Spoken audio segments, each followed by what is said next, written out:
સહજાનંદ સ્વામી મહારાજની જય, હરિકૃષ્ણ મહારાજની જય, સ્વામિનારાયણ ભગવાનની જય, રાધા રમણ દેવની જય, નીલકંઠ પ્રભુની જય. વચનામૃત 2 પાણીની શેરીઓનું.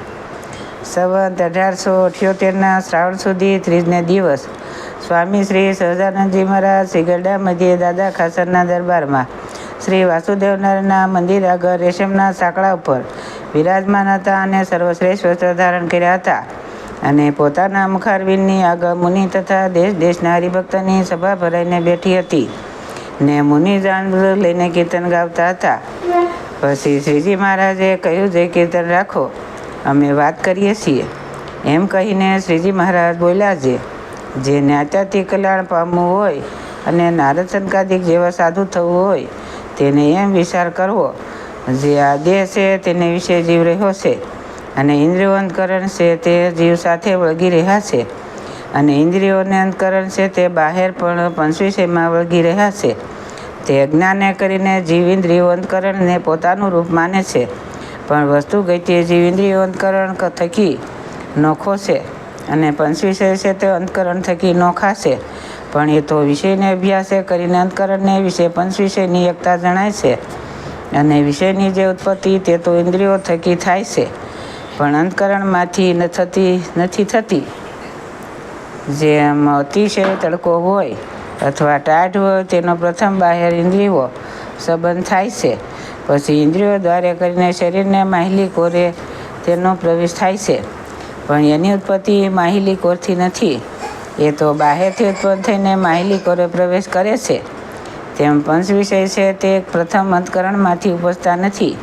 એ તો પ્રથમ ઇન્દ્રિયોને બહાર વિષયનો સંબંધ થાય છે ને પછી અંતકરણમાં પ્રવેશ કરે છે. ત્યારે જેમ બહાર ગુમડું થયું હોય તેને ઔષધ ચોપડે ત્યારે જ કરાર થાય, પણ કેવળ વાર્તા સાંભળે કરાર થાય નહીં. અને જેમ શુદ્ધા પીપાસા લાગી હોય તે ખાધે પીધે નિવૃત્તિ થાય, પણ અંજળની વાત કરીએ નિવૃત્તિ ન થાય. તેમ પંચવિષય રૂપી જે રોગ છે તે તો તેનું જ્યારે ઔષધ કરીએ ત્યારે જ નિવૃત્તિ થાય. તે ઔષધની રીત એમ છે, જ્યારે ત્વચાને સ્ત્રી આદિક વિષયનો સ્પર્શ થાય છે ત્યારે ત્વચા દ્વારા અંતકરણમાં તેનો પ્રવેશ થાય છે અને અંતકરણ દ્વારા થઈને જીવમાં પ્રવેશ કરે છે, પણ મુખ થકી વિષયની ઉત્પત્તિ જીવમાંથી પણ નથી અને અંતકરણમાંથી પણ નથી. અને જે વિષય અંતકરણમાંથી સ્ફુરતા હશે તે પણ પૂર્વજન્મને વિષય બહારથી જ ઇન્દ્રિયો દ્વારા કરીને આવ્યા છે. માટે વિષય ટાળાનું એ જ ઔષધ છે, જે ત્વચાએ કરીને સ્ત્રીયાદિક પદાર્થનો સ્પર્શ તજવો અને નેત્રે કરીને તેનું રૂપને ન જોવું અને જીહવાએ કરીને તેની વાત ન કરવી અને કાને કરીને તેની વાત ન સાંભળવી અને નાસિકાએ કરીને તેનો ગંધ ન લેવો. એવી રીતે પંચેન્દ્રિયો દ્વારા વિષયનો ત્યાગ દ્રઢ રાખે તો બહારથી વિષયનો પ્રવાહ માહિલી કોરે પ્રવેશ કરે નહીં. જેમ કૂવામાં પાણીના શેરી આવતી હોય પણ તેને ગોદડાના ગાભા ભરીને બંધ કરે ત્યારે તે કૂવો ગળાય, તેમ બ્રાહ્મ ઇન્દ્રિયોના નિયમમાં રાખે કરીને બ્રાહ્મ વિષયનો અંતકરણમાં પ્રવેશ ન થાય. અને જેમ ઉદરમાં રોગ થયો હોય ને તો ઉદરમાં ઔષધ જાય ત્યારે જ ટળે, તેમ પ્રથમથી જે ઇન્દ્રિયો દ્વારા કરીને વિષયાંતકરણમાં ભરાયા હોય તે તો આત્મવિચારે કરીને ટાળવા. તે આત્મવિચાર એમ કરવો છે, હું આત્મા છું ને મારે વિષયેન્દ્રિયો અંતકરણનો સંબંધ નથી, એમ દ્રઢ વિચાર કરીને અને તે ચૈતન્યને વિશે ભગવાનની મૂર્તિ ધારીને અને પોતાના આત્મસુખ વર્તે કરીને પૂર્ણ રહેવું. જેમ કૂવો જળે કરીને પૂર્ણ ભરાયો હોય ત્યારે જે બહારથી પોતામાં શેરીઓ આવતી હોય તેને પોતાનું પાણી ઠેલી રાખે છે, પણ માહિલી કોરે તે શેરીઓના પાણીનો પ્રવેશ કરવા દે નહીં. અને જો ઉલેસાઈને ઠાલો થાય તો શેરીઓનું પાણી બહારથી માહી આવે. એવી રીતે આત્મસુખે કરીને માહિલી કોરે પૂર્ણ રહેવું અને બહાર પણ ઇન્દ્રિયો દ્વારા વિષયનો માર્ગ બંધ રાખવો. એ જ કામાદિકને જીત્યાનો દ્રઢ ઉપાય છે. પણ એ વિના એકલા ઉપવાસે કરીને કામાદિકનો પરાજય થતો નથી. માટે આ વિચાર દ્રઢ કરીને રાખજો. ઇતિ વૃષ્ણામૃત ગરડા પ્રથમનું બીજું જે તે થયું. સહજાનંદ સ્વામી મહારાજની જય.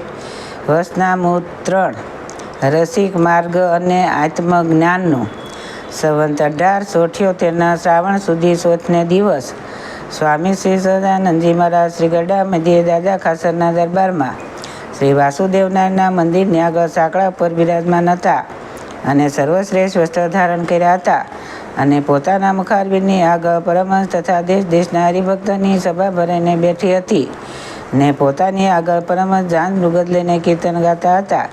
પછી શ્રીજી મહારાજ નેત્રકમળની સાને કરીને સૌને સાના રાખીને બોલ્યા, જે મોટેરા મોટેરા પરમહંસો તે આગળ આવો, વાત કરવી છે. એમ કહીને શ્રીજી મહારાજ બોલ્યા, જે ભગવાનને ભજતા હોય તેને મોટી પદવી પામવાના 2 ઉપાય છે અને પડ્યાના 2 ઉપાય છે તે કહીએ છીએ. જે એક તો રસિક માર્ગે કરીને ભગવાનની ભક્તિ કરવી અને બીજો આત્મજ્ઞાન, એ 2 મોટે પાયમાના પણ માર્ગ છે અને પડ્યાના પણ છે. તેમાં રસિક માર્ગે તો હજારો ને લાખો પડી ગયા છે અને ભગવાનને તો કોઈક પામ્યો હશે અને મોટા આચાર્ય થયા તેમણે પણ રસિક માર્ગે કરીને ભક્તિ કરાવી છે, પણ તેમાં બગાડ ઘણાને થયો છે અને સારું તો કોઈકનું જ થયું છે. કાજે રસિકપણે કરીને જ્યારે ભગવાનનું વર્ણન કરે ત્યારે ભગવાન ભેળું રાધિકાજી તથા લક્ષ્મીજી તથા તેની સખીઓ તેનું પણ વર્ણન આવે અને જ્યારે સ્ત્રીઓનું વર્ણન આવે ત્યારે તો તેના અંગોનું વર્ણન થાય. ત્યારે વર્ણન ના કરવાનું મન નિર્વિકાર કેમ રહે? અને ઇન્દ્રિયોનો તો એ સ્વભાવ છે, જે સારો વિષય હોય તે ઉપર જ પ્રીતિ હોય. અને રાધિકાજી લક્ષ્મીજી તેના જેવું તો ત્રિલોકીમાં કોઈ સ્ત્રીનું રૂપ હોય નહીં અને એના જેવી કોઈની બોલી પણ મીઠી ન હોય અને એના દેહનો સુગંધ પણ અતિશય હોય. માટે એવા રૂપને દેખીને અથવા સાંભળીને કે પ્રકારે મોહ ન થાય, એ તો થાય જ. અને લેશ માત્ર જો મન વિકાર પામે તો તે કલ્યાણના માર્ગમાંથી પડ્યો. માટે રસિકની રીતે જે ભગવાનને ભજે તેને એ મોટું વિઘન છે. અને બ્રહ્મજ્ઞાનમાં તો આવી રીતે અવળું સમજાય છે, જે બ્રહ્મ છે તે જ પ્રકૃતિ પુરુષોત્તમ રૂપે થાય છે અને પછી તે જ બ્રહ્મા વિષ્ણુ શિવ રૂપે થાય છે ને પછી તે જ બ્રહ્મ સ્થાવર જંગમ રૂપે થાય છે અને તે સ્થાવર જંગ રૂપ તે આકાર તેને વિશે રહ્યા જે જીવ તે રૂપે પણ બ્રહ્મ થાય છે. એવી રીતે બ્રહ્મજ્ઞાનને અવળું સમજીને પણ સમજનારો પોતાના જીવને પણ ભગવાન જાણે છે. ત્યારે એમ સમજનારાને ઉપાસનાનો ભંગ થયો, માટે એ પણ ભગવાનના માર્ગ થકી પડ્યો. એવી રીતે બ્રહ્મજ્ઞાનમાં પણ ઉપાસનાનું ખંડન થાય એ મોટું વિઘન છે. કાજે સમજીને સર્વના કારણ અને સર્વના સ્વામી એવા જે ભગવાન તેનું જ ખંડન થયું. માટે એમ સમજનારો પણ કલ્યાણના માર્ગ થકી પડ્યો જાણવો. અને એ 2 માર્ગ છે તે કલ્યાણના છે અને એ 2 વિઘન પણ અતિ મોટા છે. માટે જે કલ્યાણને ઈચ્છતો હોય તેને કેમ કરવું એ પ્રશ્ન છે, તેનો ઉત્તર કરો. પછી સર્વે પરમહંસ વિચારી રહ્યા પણ કોઈથી ઉત્તર ન થયો. પછી શ્રીજી મહારાજ બોલ્યા, જે એનો ઉત્તર તો એ છે, જેમ પોતાની માતા હોય અથવા બેન હોય તથા દીકરી હોય ને ઘણી રૂપવાન હોય તો પણ તેને દેખીને મનને વિશે વિકાર થતો નથી, તેમજ તે સાથે બોલે છે, સ્પર્શ કરે છે તો પણ મનને વિશે લેશ માત્ર વિકાર થતો નથી. એવી રીતે ભગવાનના ભક્ત જે બાઈઓ હોય તેને વિશે મા, બેન ને દીકરી તેની બુદ્ધિ રહે તો કોઈ રીતે વિકાર થાય નહીં. અને રસિક માર્ગે કરીને ભગવાનને ભજીને અભયપદને પામે. અને જ્યારે એમ ન સમજે અને કોઈ મોટા ભગવાનના ભક્ત બાઈઓ હોય તેને દેખીને અવળું સમજે ત્યારે એને મોટો દોષ લાગે. અને જે અન્ય સ્ત્રીને દેખે કરીને દોષ લાગ્યો હોય તે તો ભગવાનના ભક્તને દર્શને કરીને ટળે છે. અને ભગવાનના ભક્તને જોઈને જે દોષ લાગ્યો હોય તેને ટાળવાનો ઉપાય શાસ્ત્રમાં કહ્યો જ નથી. તેમ જે ભગવાનનો ભક્ત જે પુરુષ હોય તેને દેખીને જે સ્ત્રી અવળું સમજે તેને પણ એ પાપ થકી કોઈ કાળે છૂટાય નહીં. તે આ શ્લોક છે. જે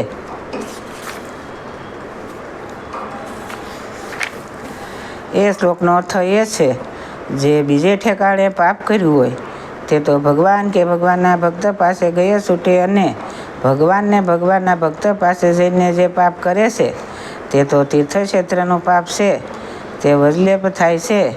માટે જેને રસિક માર્ગે કરીને ભગવાનને ભજવા હોય તેને તો જેવી રીતે એને વાત કરી તેવી રીતે નિર્દોષ બુદ્ધિ રાખવી. હવે જે બ્રહ્મજ્ઞાનનો માર્ગ છે તેમાં તો એમ સમજવું જે બ્રહ્મ છે ને તે તો નિર્વિકાર છે ને નિરજ છે. માટે વિકારને પામે નહીં ને એના અંશ પણ થાય નહીં. અને એ બ્રહ્મને જે સ્વરૂપે કહે છે તેનું તો એમ છે એ બ્રહ્મ જે તે પ્રકૃતિ પુરુષ આદિ સર્વને કારણ છે ને આધાર છે ને સર્વને વિશે અંતર્યામી શક્તિએ કરીને વ્યાપક છે. માટે જે કારણ ને આધાર ને વ્યાપક હોય ને કાર્ય થકી પૃથક હોય નહીં એમ સમજણને લઈને એ બ્રહ્મને શાસ્ત્ર જે તે સ્વરૂપે કહે છે. પણ એ બ્રહ્મ જ વિકાર પામીને સરાસર જીવ રૂપે થઈ ગયા એમ ન સમજવું.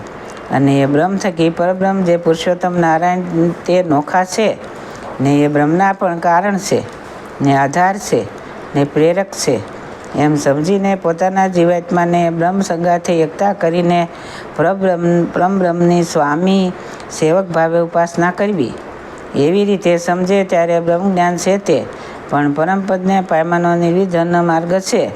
એ તે વર્ષનામુદ ગળા મધ્યમનું ત્રીજું જે તે થયું. સહજાનંદ સ્વામી મહારાજની જય.